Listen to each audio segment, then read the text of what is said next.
ஞானானந்தமயம் தேவம் நிர்மலஸ்படிகாகிருதிம் ஆதாரம் சர்வ வித்யானாம் ஹயக்ரீவம் பாஸ்மகே. நேயர்கள் அனைவருக்கும் அஸ்ட்ரோ கே.எஸ். ஐயங்காரின் பணிவான நமஸ்காரங்கள். மாத பலன். குரோதி வருஷம் மாசி மாதம், அதாவது 13/2/2025 14/3/2025 வரலும் உண்டான காலகட்டத்தில் மேஷம் முதல் மீனம் வரை என்னென்ன பலன்கள் அப்படின்றத இந்த குரோதி வருஷம் மாசி மாதம் பார்க்கலாம். இப்போ இந்த மாத பலனில் முதல்ல நம்ம இந்த மாதத்தினுடைய கோள் சாரம் என்ன அப்படின்றத பார்ப்போம். இந்த மாதத்தில் வரக்கூடிய விசேஷ நாட்கள் என்ன அப்படின்றத பார்ப்போம். அதற்கு பிறகு மாதத்தினுடைய ஒரு ராசிக்கான பலன் என்னன்றதை பார்க்கலாம். இந்த மாதத்தினுடைய கோள் சாரம் அப்படின்னு எடுத்தோமேயான ரிஷபராசியில் குரு வக்ர நிவர்த்தி ஆகிடுறார். இந்த மாதம் அதாவது தை 29ஆம் தேதி வக்ர நிவர்த்தி ஆகிடுறார். அதுவும் தனியாக ஒரு வீடியோ போட்டிருக்கேன், பாருங்கள்.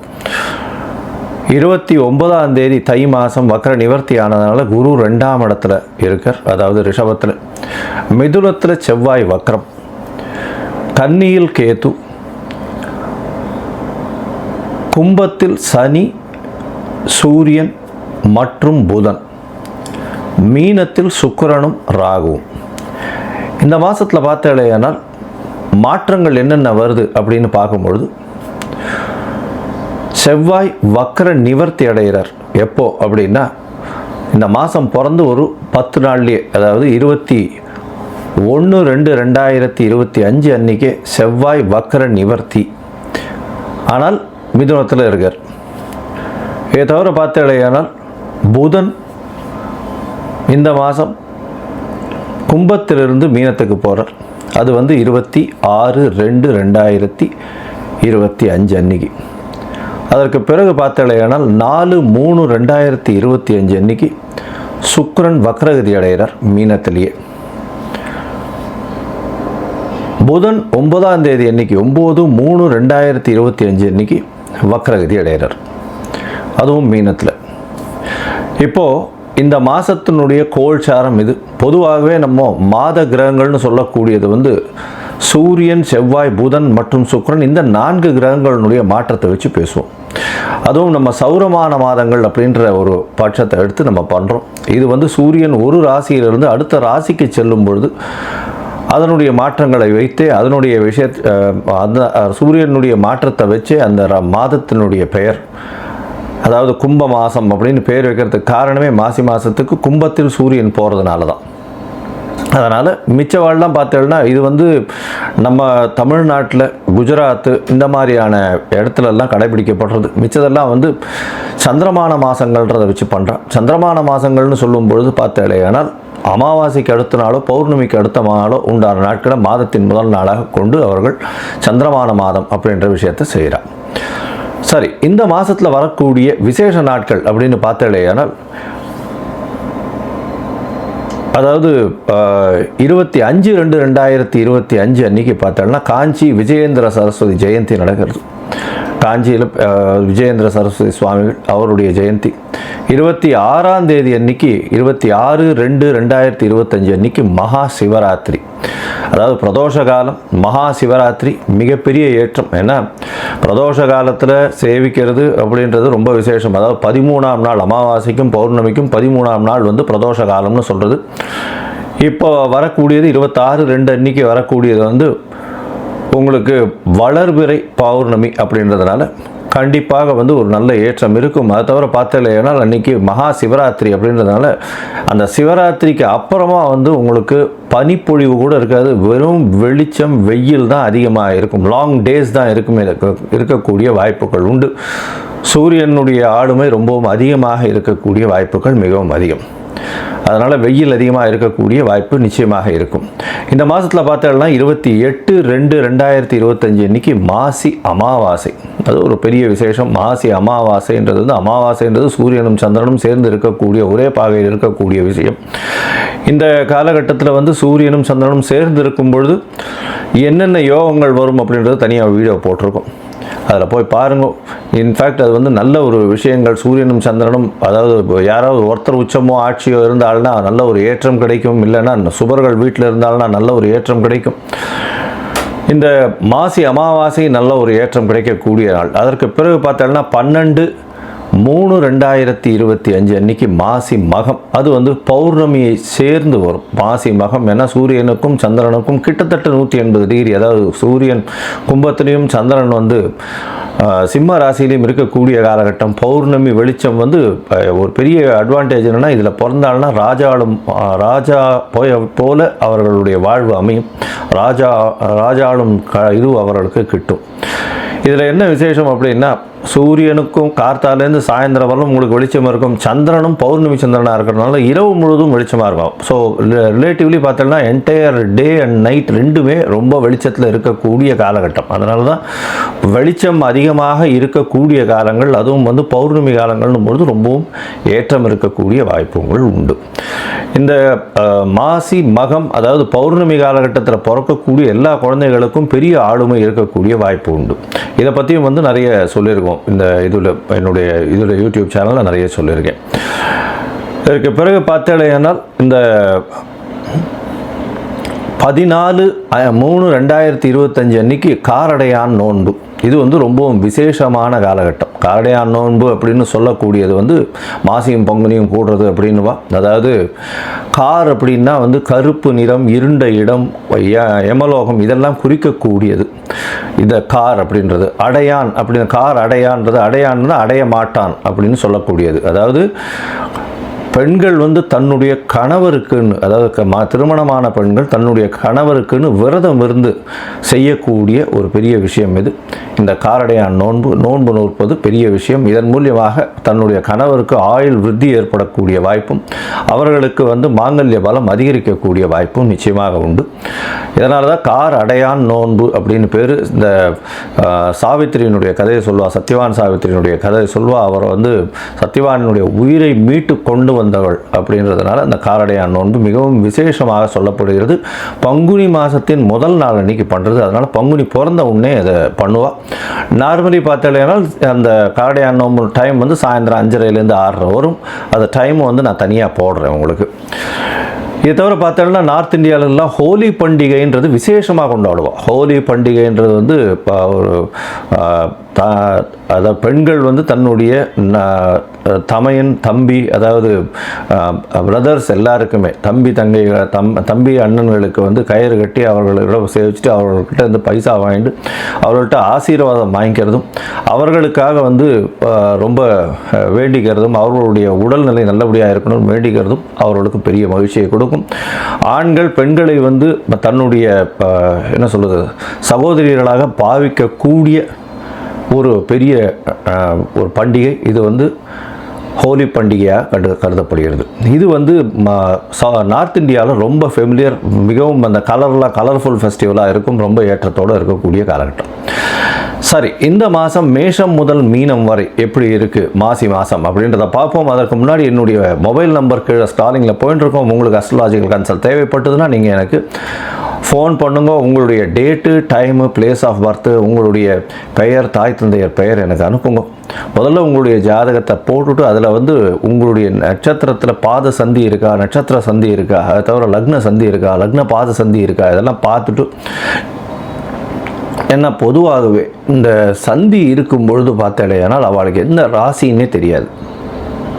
அதனால் மிருகசீரிஷ நட்சத்திரம் நினச்சிட்டுருப்பா, அவள் வந்து ரிஷப ராசி நினச்சிட்டுருப்பா, மிதுன ராசியாக இருக்கும். இந்த காலகட்டத்தை பார்த்துட்டு உங்களுக்கு சொல்கிறேன். எனக்கு வரக்கூடிய ஜாதகத்தில் பார்த்தா பாதி பேருக்கு அவள் வந்து மிருகசீரிஷம் 1ஆம் பாதம் 2ஆம் பாதம் அப்படின்னு நினச்சிட்டு இருப்பாள். ஆனால் அவள் வந்து பார்த்தா 3-4 பாதத்தில் இருப்பாள். அதனால் வந்து ரிஷபராசின்னு நினச்சிட்டு இருப்பா, மிதுன ராசியாக இருக்கும். அதே மாதிரி துலா ராசின்னு நினச்சிட்டு இருப்பா, அவளுக்கு விருச்சிக ராசியாக இருக்கும். அந்த மாதிரி வந்து பாத சந்திகள் வந்ததே ஆனால் அவர்கள் எந்த ராசியில் இருக்கான்னு தெரியாமையே அவள் வந்து கோவிலில் போய் அர்ச்சனை பண்ணிட்டு இருப்பாள். 40 வயசு 50 வயசு இந்த மாதிரி இருந்துட்டு இருப்பாள். அதனால் முதல்ல வந்து உங்களுடைய நட்சத்திரம், உங்களுடைய நட்சத்திரத்தினுடைய பாதம், அப்போ வந்து என்ன ஆகும் அப்படின்னா, இப்போ நீங்கள் வந்து இப்போ நல்ல நேரம் நடந்துட்டுருக்குன்னு நினச்சிட்டு இருப்பீங்க. ஆனால் உங்களுடைய ஜாதகத்தில் இருக்கக்கூடிய லக்னத்திற்கு பார்த்தாலேயானால் நல்ல நேரம் நடக்கிறது நினச்சிட்டு இருப்பீங்க. ஆனால் உங்களுடைய தசை நல்லபடியாக வேலை செய்யாது. காரணம் என்னென்னா, பாதங்கள் மாறி போய் உங்களுடைய ராசி, லக்னத்தினுடைய லக்னம் இருக்கக்கூடிய ராசி எல்லாமே மாறி இருக்கும். அதனால் முதல்ல வந்து உங்களுடைய லக்னம் சரியாக இருக்கிறதா, லக்ன பாத சந்தி கரெக்டாக இருக்கா, நட்சத்திரம் சரியாக இருக்கா, நட்சத்திர பாத சந்தி கரெக்டாக இருக்கா அப்படின்றத தெரிஞ்சுட்டு உங்களுக்கு அப்பாயின்மெண்ட் கொடுக்குறேன், என்னுடைய கட்டணம் என்னன்றதை சொல்கிறேன், அதை பாருங்கள், அதை அனுப்புங்க. அதை அனுப்பிச்சதுக்கப்புறம் உங்களுக்கு அப்பாயின்மெண்ட் தரேன், அதுக்கப்புறம் பேசலாம். சரி, இப்போ மேஷம் முதல் மீனம் வரை மாசி மாதம் குரோதி வருஷம் 2025 பலன்கள் ஒன்றொன்றாக பார்க்கலாம். கும்பம், அவிட்டம், சதயம், பூரட்டாதி, இந்த 3 நட்சத்திரம் 9 பாதங்களை கொண்ட ராசி. ராசியின் அதிபதி அப்படின்னு சொல்லக்கூடியவர் சனி பகவான். ராசியிலேயே இருக்கார். சனி ஆட்சி பெற்ற சனியாக இருக்குது, மூல திரிகோண வீடு. அதனால் கும்ப சனி வேறு, ஜென்ம சனி நடக்கிறது 7 சனியில். அதனால் ஸ்ட்ரெஸ்ஸு கொஞ்சம் அதிகமாக இருக்கும், உடல் உழைப்பு கொஞ்சம் அதிகமாக இருக்கக்கூடிய காலகட்டம், மென்டல் ஸ்ட்ரெஸ் அதிகமாக இருக்கும். இந்த மாதம் பார்த்தேன்னா, அதாவது உங்களுடைய ராசிக்கு 4ஆம் இடத்துல குரு வக்கர நிவர்த்தி அடைகிறது பெரிய விசேஷம். இதன் மூலியமாக பார்த்தேன்னா, ஏன்னா தை 29ஆம் தேதிக்கு குரு வக்கர நிவர்த்தி அடைகிறார். இதன் மூலியமாக பெரிய ஏற்றம் கிடைக்கும், புதிய வீடு மனை வாங்கக்கூடிய பாக்கியம். அது தவிர பார்த்தேன்னா, எடுத்த காரியங்களில் வெற்றி, படிக்கக்கூடிய மாணவர்களுக்கு நல்ல ஏற்றம் இருக்கக்கூடிய காலகட்டமாக அமையிறது. உங்களுடைய ராசிக்கு பார்த்தேன்னா 2ஆம் இடத்துல சுக்கிரன் உச்சம், அதாவது 4, 9 அதிபதி, ஒரு திரிகோண கேந்திரத்தின் அதிபதினு சொல்லக்கூடியவர் இந்த மாதத்தில் 2ஆம் இடத்துல தனஸ்தானத்தில் உச்சம் பெற்று போகிறது பெரிய விசேஷம். இதன் மூலியமாக தந்தையின் மூலியமாக சொத்துக்கள் வரக்கூடிய வாய்ப்பும், அது தவிர படிக்கக்கூடிய மாணவியர்களுக்கு நல்ல ஒரு ஏற்றமும் இருக்கக்கூடிய காலகட்டம். இந்த இதில் பார்த்தாலேயானால் இந்த கும்பராசிக்காரர்கள் பேச்சில் இந்த மாதம் எல்லாரையுமே வெற்றி கொள்ளக்கூடிய காலகட்டம். இந்த மாதம் பார்த்தாலேயானால் குருவும் சுக்கிரனும் பரிவர்த்தனை யோகம் அமையிறது பெரிய விசேஷம். இதன் மூலியமாக தனகாரகன் தனஸ்தானத்திலேயே ஆட்சி பெற்றதற்கு அதனால் பண வரவிற்கு பஞ்சம் இருக்காது. திடீர் பண வரவு, அதாவது எவ்வளோ எதிர்பார்க்காத அளவுக்கு பணம் வரக்கூடிய வாய்ப்புகள் நிச்சயமாக இருக்கும். உங்களுடைய ராசிக்கு 4ஆம் இடத்துல பரிவர்த்தனை யோகத்தில் சுக்கிரன் ஆட்சி பெறதுனால படிக்கக்கூடிய மாணவியர்கள், சூப்பர் ஸ்பெஷாலிட்டி அந்த மாதிரியான விஷயங்கள் படிக்கிறவர்கள்லாம் பெரிய ஏற்றம் கிடைக்கக்கூடிய காலகட்டம். புதிய வீடு மனை வாங்கக்கூடிய பாக்கியம், தாயினுடைய உடல்நிலையில் நல்ல ஒரு ஏற்றம் இருக்கக்கூடிய வாய்ப்புகள் நிச்சயமாக இருக்கும். ராசிக்கு சப்தமாதிபதினு சொல்லக்கூடிய சூரியன் உங்களுடைய ராசியிலே இருக்கார். பொதுவாகவே பார்த்தோம்னா இந்த மாத கிரகங்கள்னு சொல்லக்கூடிய சூரியன், செவ்வாய், புதன் மற்றும் சுக்கிரனுடைய மாற்றங்களை வச்சு தான் மாத பலன்களை சொல்லுவோம். சூரியன் உங்களுடைய ராசியிலேயே இந்த மாதம் மொத்தம் இருக்கார். சனியோடு சேர்ந்து இருக்கிறதுனால சற்று எதிர்பாலினத்தவரோடு சற்று பிரச்சனைகள் வரக்கூடிய வாய்ப்பும் இருந்தாலும் உங்களுக்கு வெற்றிகள் அதிகமாக இருக்கும். அது தவிர பார்த்தாலேயானால் பார்ட்னர்ஷிப் பிஸ்னஸில் உங்களுடைய கை ஓங்கி இருக்கக்கூடிய காலகட்டம் ரொம்ப அதிகமாக இருக்குது. பார்ட்னர்ஷிப் பிஸ்னஸில் நீங்கள் வச்சது நிச்சயமாக நடக்கும். அதனால் கொஞ்சம் அதிகமாக உழைப்பு போட வேண்டிய காலகட்டமாக அமைய போகிறது. புதிய முயற்சிகள் எல்லாமே வெற்றி பெறும். என்ன 3ஆம் அதிபதி 5ஆம் இடத்துல இருக்கிறது ரொம்ப விசேஷம். இதன் மூலியமாக பார்த்தாலேயானால் ஆண்களுக்கு இந்த இது இருந்ததே ஆனால், அதாவது ஸ்பாம் கவுன்ஸ் கம்மியாக இருந்ததே ஆனால் அவர்களுக்கு இந்த காலகட்டத்தில் நல்ல ஒரு ஏற்றம் இருக்கும். ஏன்னா செவ்வாய் வக்கரகதியில் இருந்தாலும் செவ்வாய் வக்கரம் 21/2/2025 வக்கர நிவர்த்தி ஆயிடுது. அதனால் 3ஆம் அதிபதி 5ஆம் இடத்துல இருக்கிறது நல்ல ஒரு ஏற்றம். குழந்தைகள் மூலியமாக நல்ல ஒரு ஏற்றம் கிடைக்கக்கூடிய காலகட்டமாக அமைப்போகுது. உங்களுடைய ராசிக்கு 5ஆம் இடத்துல செவ்வாய் இருக்கார். செவ்வாய் 5ஆம் இடத்துல இருக்கிறதுனால உங்களுக்கு புதிய பதவி, புகழ், அந்தஸ்து, கௌரவம்லாம் வரக்கூடிய வாய்ப்புகள் நிச்சயமாக இருக்கும். இந்த மாதத்தில் உங்களுடைய ராசியிலேயே 5ஆம் அதிபதியும் இருக்கார். அதாவது புதன் உங்களுடைய ராசியிலேயே இருக்கார், சூரியனோடு சேர்ந்து இருக்கக்கூடிய காலகட்டம். அவரே 8ஆம் அதிபதியாக இருக்கிறதுனால வெளிநாடு போய் படிக்கக்கூடிய பாக்கியமும், வெளிநாடு வேலைக்குன்னு போகக்கூடிய வாய்ப்பும் நிச்சயமாக இந்த காலகட்டத்தில் அமையப்போகிறது. இந்த மாதத்தில் பார்த்தாலேயானால் உங்களுடைய முயற்சிகள் எல்லாமே நல்ல ஒரு ஏற்றத்தை கொடுக்கக்கூடிய காலகட்டமாக அமையிறது. முயற்சிகள் எல்லாமே வெற்றி வரும், கவலைப்பட தேவையில்லை.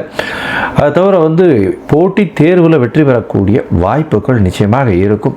பேச்சில் நல்ல நளினம் இருக்கும். அதுவும் இந்த கும்பராசிக்காரர்கள் இரும்பு சம்பந்தமான தொழில், எண்ணெய் சம்பந்தமான தொழில், எண்ணெய் வித்துக்கள் சம்பந்தமான தொழில், அது தவிர இந்த துப்புரவு தொழிலாளர்கள், அது தவிர civil engineering, mechanical engineering, communication engineering, இதிலெல்லாம் பெரிய ஏற்றம் இருக்கும். அதை தவிர பேச்சில் ரொம்ப லாபகமாக பேசி எல்லாரையும் கவரக்கூடிய தொழிலாக, அதாவது பேச்சு தொழிலில் இருக்கிறவங்க, அதாவது அரசியல், அது தவிர இந்த இது பிரவச்சனம் சொல்கிறவங்க, அதாவது உபன்யாசம் பண்ணுறவங்க, இவங்களுக்கெல்லாம் பெரிய ஏற்றம் கிடைக்கக்கூடிய காலகட்டமாக இந்த மாதம் அமைய போகிறது.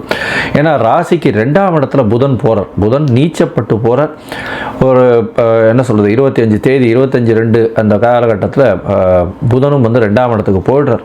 2ஆம் இடத்துக்கு போகும்போது என்ன ஆகும் அப்படின்னா, பேச்சில் நீச்ச பங்கம் வருது. அதாவது 5ஆம் அதிபதி 2ஆம் இடத்துல இருக்கிறதுனால புதன் நீச்ச பங்கமாக நீங்கள் பேசக்கூடிய வார்த்தைகள் எல்லாமே ரொம்பவும் ஸ்ட்ராங்காக இருக்கும். அது அடுத்தவர்களுக்கு போய் சேரும். உங்களுடைய வார்த்தைகளை மிகவும் அழகாக ஏற்றுக்கொண்டு அவர்கள் வெற்றியை நாடி செல்லக்கூடிய வாய்ப்பு, உங்களுக்கு ஃபாலோவர்ஸ் அதிகமாக இருக்கக்கூடிய வாய்ப்புகள் இந்த காலகட்டத்தில் நிச்சயமாக இருக்கும். இந்த காலகட்டத்தில் முயற்சிகள் எல்லாமே வெற்றி பெறும்னு சொல்லணும். இருந்தாலும் சில நாட்கள் முயற்சிகளை தள்ளி போடுறது நல்லது. அந்த சில நாட்கள்னு சொல்லக்கூடியது சந்திராஷ்டம காலம். சந்திராஷ்டம காலத்தில் உங்களுடைய ராசிக்கு 8ஆம் இடத்துல, அதாவது மறைவு ஸ்தானத்தில் சந்திரன் போகக்கூடிய காலகட்டமாக இருக்குது. மதிகாரகன்னு சொல்லக்கூடிய சந்திரன் மறைந்திருக்கக்கூடிய காலகட்டத்தை சந்திராஷ்டம காலம்னு சொல்கிறோம். ஒருவேளை இந்த காலகட்டத்தில் பண்ண வேண்டிய காரியங்கள் இருந்ததே ஆனால், அதாவது ஏதாவது புதிய முயற்சிகள்லாம் பண்ண வேண்டிய காலம், அதாவது ஒரு டெசிஷன் எடுக்க வேண்டிய காலமாக இருந்ததே ஆனால் சந்திரனுக்கு உண்டான எளிய பரிகாரம்னு சொல்லக்கூடியது அகத்திக்கீரை கட்டு அருகில் இருக்கக்கூடிய கோவிலில் இருக்கக்கூடிய கோசாலையில் கொண்டு போய் பசுக்களுக்கு கொடுத்துட்டு போகிறதன் மூலியமாக சந்திராஷ்டமத்தின் தாக்கம் நிச்சயமாக குறையும். இந்த மாதம் நீங்கள் கால பைரவரை போய் வணங்கணும். கால பைரவர் அப்படின்னு சொல்லக்கூடியவர் சிவன் கோவிலில் இருக்கக்கூடியவர். அவர்கிட்ட தான் கோவிலை பூட்டிட்டு சாவியை ஒப்படைச்சிட்டு போவார். எல்லாவற்றையும் பாதுகாக்கக்கூடியவர். சனிக்கு அவரே குருநாதராக கருதப்படுபவர். அதனால் சனியினுடைய பிரச்சனையை தாண்டி செல்வதற்கு நிச்சயமாக காலபைரவரை வேண்டுவது நிச்சயம் நல்லது. மொத்தத்தில் பார்த்தலையானால் இந்த மாதம், அதாவது மாசி மாதம் உடல் நலத்தில் நல்ல ஏற்றம் இருக்கும். ஆனால் ஸ்ட்ரெஸ் அதிகமாக இருக்கும். எதிர்பாலினத்தவர் மூலியமாக சிறு சிறு தொந்தரவுகள் இருக்கக்கூடிய வாய்ப்பு. குழந்தை பிராப்தி ஏற்படக்கூடிய பாக்கியம். பேச்சில் நல்ல நளினம் இருக்கும். பாட்டு பாடக்கூடியவர்களுக்கெல்லாம் வெற்றி கிடைக்கக்கூடிய வாய்ப்பு. கலைத்துறையில் பெரிய ஏற்றம் கிடைக்கும். அரசியல் செல்வாக்குகள் அதிகமாகும். அது தவிர பண வரவிற்கு பஞ்சம் இருக்காது. தொழிலில் பெரிய லாபம் இருக்கக்கூடிய காலகட்டம். புதிய வீடு மனை வாங்கக்கூடிய பாக்கியம் உண்டு. தாயின் உடல்நிலையில் பெரிய ஏற்றம் இருக்கக்கூடிய வாய்ப்பு. தந்தையின் உடல்நிலையில் சற்று பின்னடைவு இருக்கக்கூடிய வாய்ப்புகள் உண்டு. உங்களுடைய உடல்நிலையில் சற்று பின்னடைவு இருக்கும். இருந்தாலும் ஸ்ட்ரெஸ் ரொம்ப அதிகமாக இருக்கக்கூடிய, அழுத்தம் இருக்கக்கூடிய, மன அழுத்தம் இருக்கக்கூடிய வாய்ப்புகள் மிகவும் அதிகம். மொத்தத்தில் பார்த்தாலேயானால் இந்த மாசி மாதம் குரோதி வருஷம் நல்ல ஒரு ஏற்றம் இருக்கும். உடல் நலத்திலும் ஸ்ட்ரெஸ்ஸிலையும் கண்டிப்பாக கவனம் தேவை.